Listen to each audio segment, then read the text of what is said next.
am building out the cart, ladies and gentlemen, for this 4-battery emergency power system that I'm building. It is now time to put this all together. This cart is actually came from Menards, and it is a 3-tier performance utility cart capable of up to 300 pounds. And it is 28 inches wide by 36 high and 16, a little bit over 16 inches deep. So that's what this cart is. And very first thing I noticed with this cart is I cannot configure these batteries out in a different configuration than this right here, which is perfect if you were going to be setting up a series of batteries, but that's not the case because this cart is slightly too narrow. Hello everyone, so the build continues on this channel. I'm actually putting together the utility cart that will accommodate these 4 WattCycle 12 volt 100 amp hour batteries onto this cart. The cart was actually a little narrow, so I had to modify it. Had to cut off about this lip right here in order for the batteries to protrude out about 4 inches, but that's okay. Where it's going to be protruding out is going to be towards the handle that would be used to be pushing the cart around anyway, so it's not going to be like in the way of or potentially hitting anything or it being hit by something else. The handle will protect it. And I put these batteries in this configuration right here. It's going to make it the easiest to wire it up. This utility cart has 3 levels. So obviously you want the weight of the batteries on the lowest level, lowest shelf, and then your lighter stuff on top. I can take the next shelf after I attach the legs, or the risers, I guess in this case, legs, risers, whatever.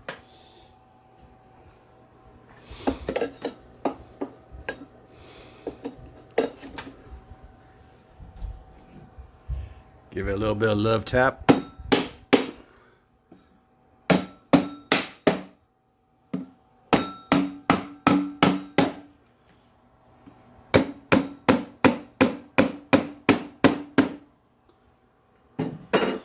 Gotta definitely have that second level because I can already tell that this lower level is bowing because of the weight. So you gotta have the second level to help support the bottom level, so the second shelf I should say. So in fact, when I line up the post, you can actually see where it doesn't perfectly line up because of the bowing. So gotta go in there and make it work.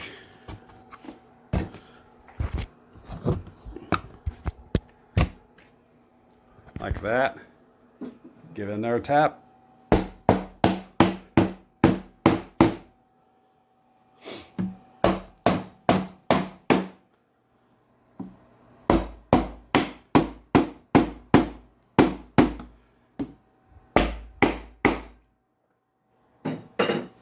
And that's going to further strengthen that lower shelf where all the weight's at.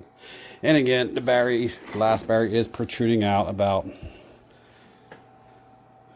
3 inches. But again, the handle, when I put on the last tier, the last shelf, the handle actually protrudes out just as far. So the handle will actually help protect the battery in the front anyway. If I feel like I need to, I'll build something around the battery, but I don't think I'm going to. This cart is going to stay primarily in the basement to be on standby should we need it for a power outage.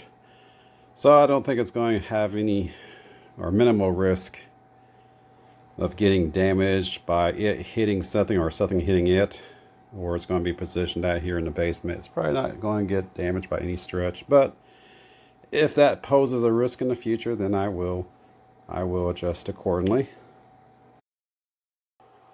All right, and then with the second shelf on, we'll put the legs on for the last shelf.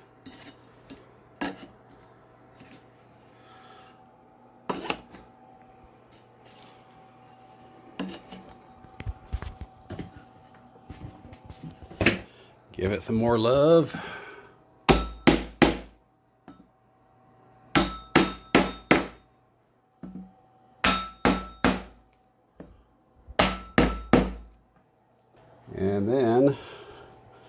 And again, the battery's protruding out on this side of the cart.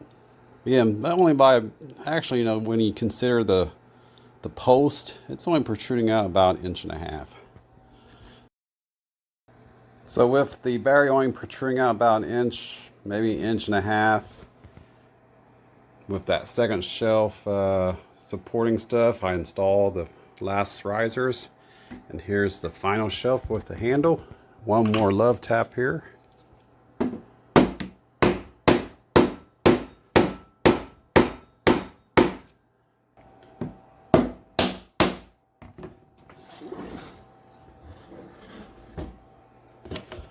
One more tap here.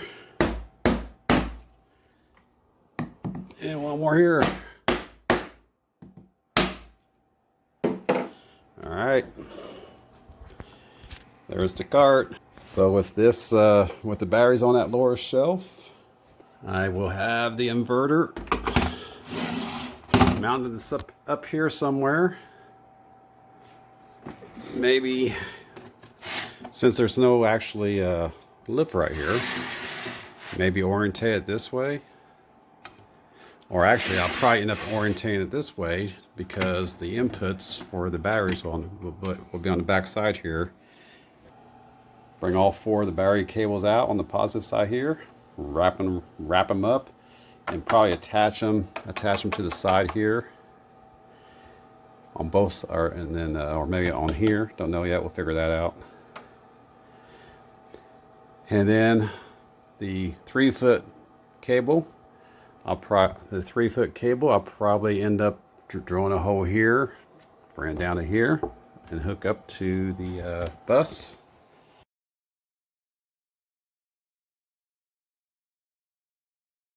And just like that, the build is complete for the most part.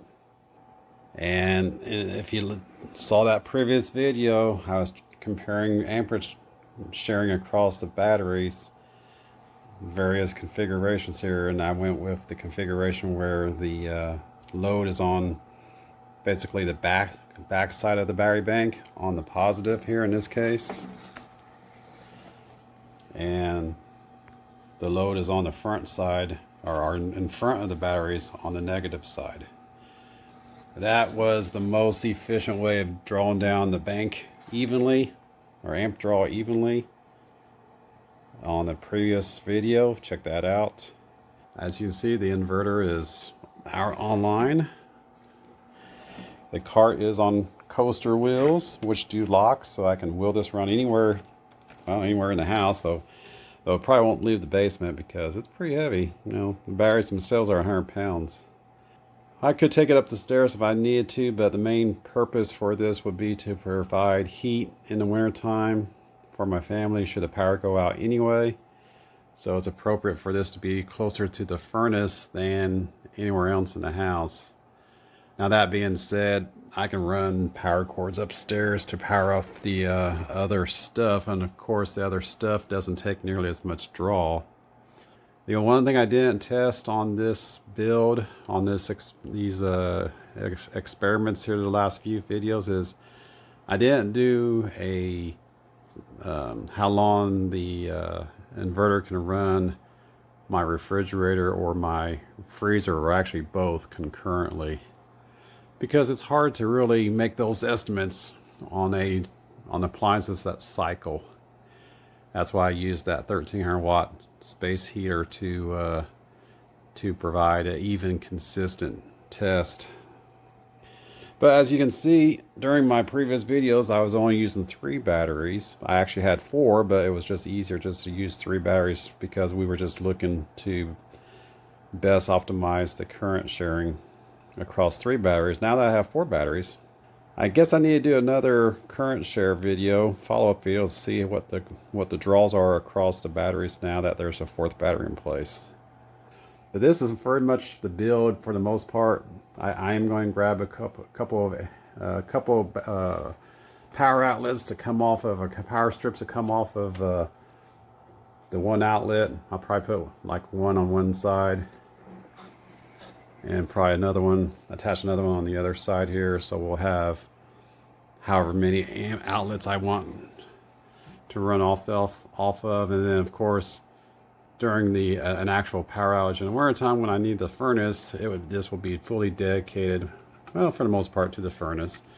But I can always run the power cords upstairs to power up the lights and freezer and refrigerator if I need to for a period of time.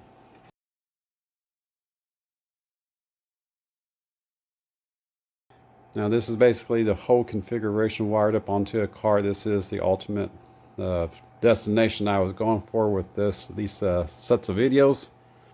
But I do need to install fuses. Let me know down in the comments below where I should put the fuse. I'm thinking I put that fuse right here on the positive side. I know the batteries themselves have their own circuit overload protection, so I'm not so much worried about the batteries or the cabling coming up to the batteries, because those batteries will take care of themselves. But I do want to protect what's going up to the inverter itself. So let me know in the comments below the best way to fuse up this setup. Also, I'm going to install a cutoff switch. Do they actually make the cutoff switches where your charge resistors are built into it?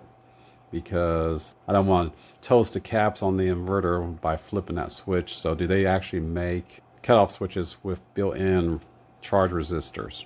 Maybe you have a two positions or 3 position switch. You have off and then charge and then run. Maybe they make a switch like that. Let me know down in the comments below if they do that. I do appreciate that. Let me know if they do down in the comments. And I thank you for your support. Thank you for watching as well, and we'll see you on the next video.